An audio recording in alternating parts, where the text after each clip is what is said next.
Hello, hello, all you magic bringers. Welcome to this week's episode of Magic Bringers Rising for mid-November, so that's the 13th through the 19th.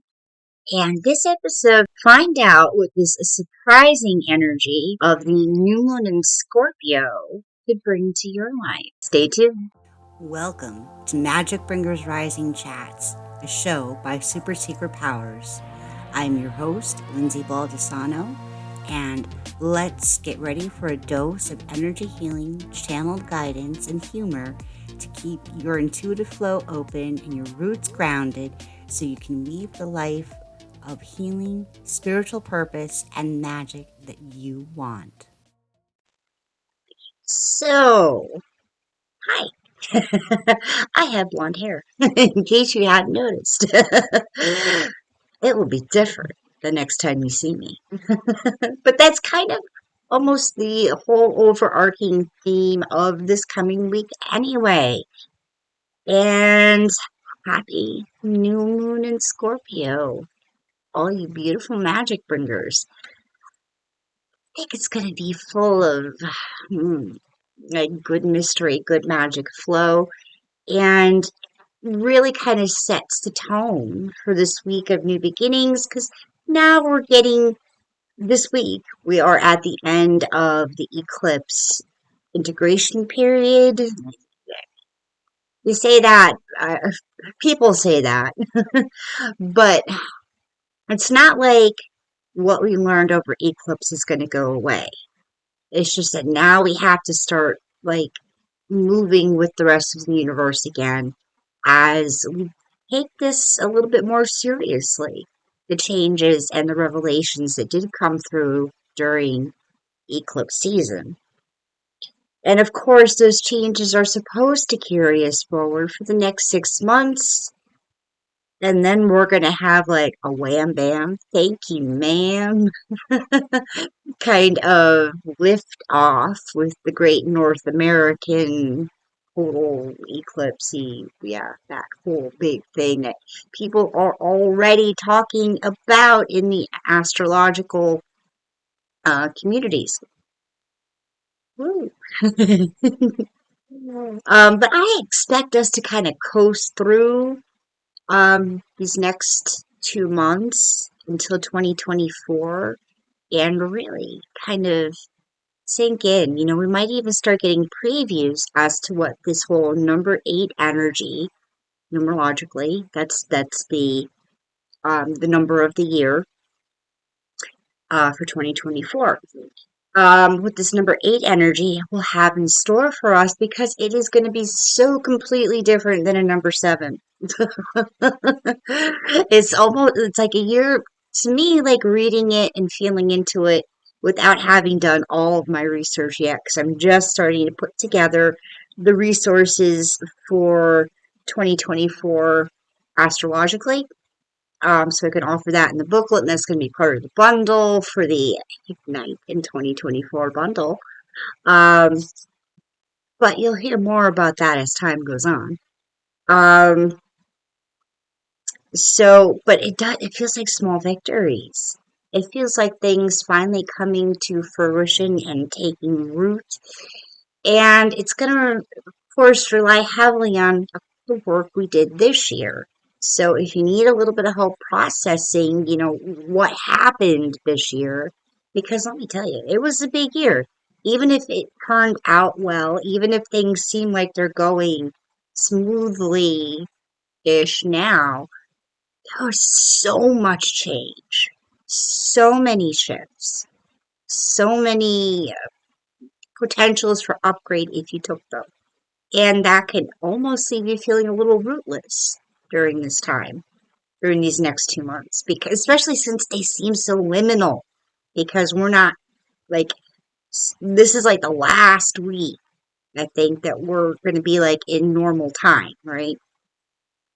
Because next week, nothing astrological, but at least here in North America, in the United States, people are going to start the holiday rush.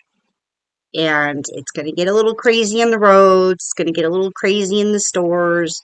We're going to be making 15 trips to the store or getting things delivered because, like, oh no, you need one more can of pumpkin or whatever.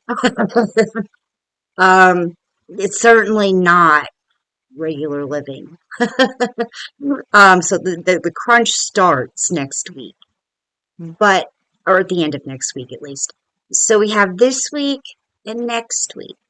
This week, the energy is about the new beginnings. It's about, how are you going to start that new chapter? It's a very encouraging week.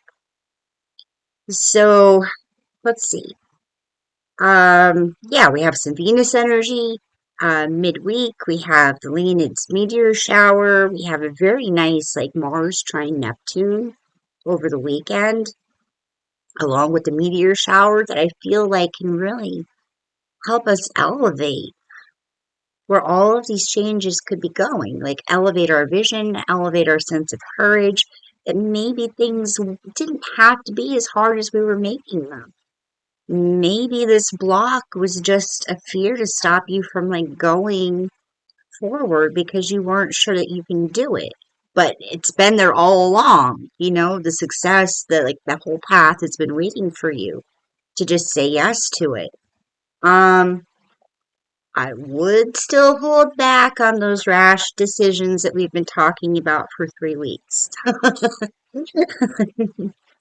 um, because we do have Uranus doing its closest approach to Earth this week, and it is, of course, then in opposition to the Sun. It's a whole annual event. But, Uranus, it likes its surprises. It does.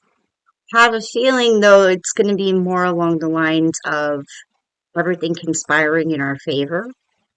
So if we can just hold on a little bit as the chaos and things might get stirred up Monday, Tuesday, Wednesday, and then slack off a bit and become a bit more normal. If we can just hold on for a couple days more and just say, I see you, universe. All right, game on. Then that way we can slide into the second half of the week and into the weekend um, from this really, like, elevated position of saying, like, not all universal surprises and life changes and secrets are necessarily bad things for us. Maybe this is actually opening up a shit ton of doors. Shit ton of doors. Yeah. That feels like so resonant when that just fell out of my mouth there. Like almost like a house of illusions in a sense, all the doors. Um, so certainly it is a week to, you know, I know I say this lightly because I know it's a hard thing. I know people stumble a lot with it because we're not taught to really trust our intuition, to trust ourselves and our gut feelings over what's going on in the brain. I mean, certainly if you need to pull out your pro and con list, but then I highly encourage you this week and into next week to do those gut checks. Do those gut checks against that pro and con list and see if maybe you're leaving something off the table on that con list that might have something more to do with your quality of life or the decisions it leaves you with after you've made whatever initial decision it is. Yeah, because you want the doors open. You definitely want the doors open. So don't necessarily rush into something because it seems like this solid thing quite yet. But of course, do what is best for you because I am just some white chick on the internet when it comes down to it. You are the one who has to trust your decisions.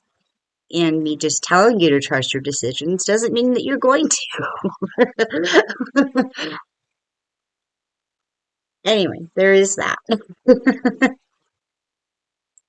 As we go through these next 2 weeks, though, I expect a lot of growth and a lot of clarity to start moving through our systems as we reach full moon, closer to Thanksgiving, closer to the end of November. Because it's going to be a really nice kind of really nice full moon, kind of like a very nice end cap to eclipse season or directly being over. So let's put it that way. So it's like we're just starting to lean into vision, feel courage to explore these new chapters, these new beginnings. And then we have 2 weeks to kind of settle in. And of course, things are going to get hectic because of holiday time. But then maybe once we hit Thanksgiving or just after Thanksgiving, we might have like a whole new actual plan. We might have direction. We might be able to say, like, maybe this is what this was all leading toward. All right. So live it. Live it from this place where you know all of those doors are going to lead you to something amazing. But certainly follow your gut checks. And if you can, if you have this whole psychic radar thing going with you, certainly use that practice of pinging forward and back with what you really want. Hold that close to yourself right now and just let it say, like, where are you? Where are you in the potential doors that are coming forward?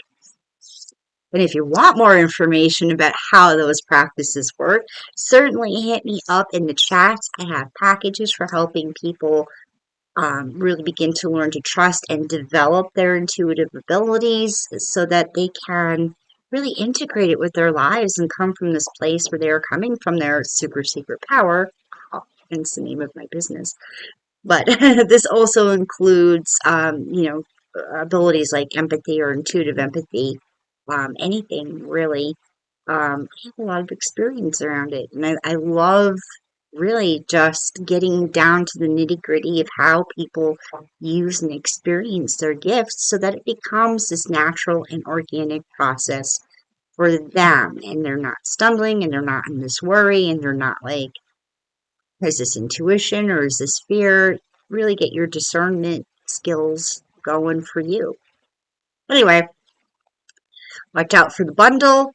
Watch out for my hair color because my hair color is in the mail. Because I'm just like, everything is on delivery mode this month. Everything. Because I don't want to go to the store because it's cold. It's very cold. It's almost freezing here in Pennsylvania today. I'm like, no. All right.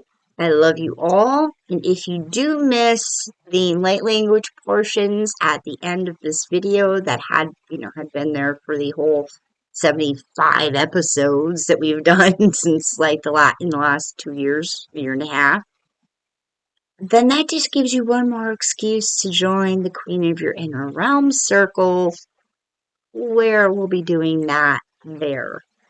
So that way you can take that deeper dive into the weekly soul medicine. All right.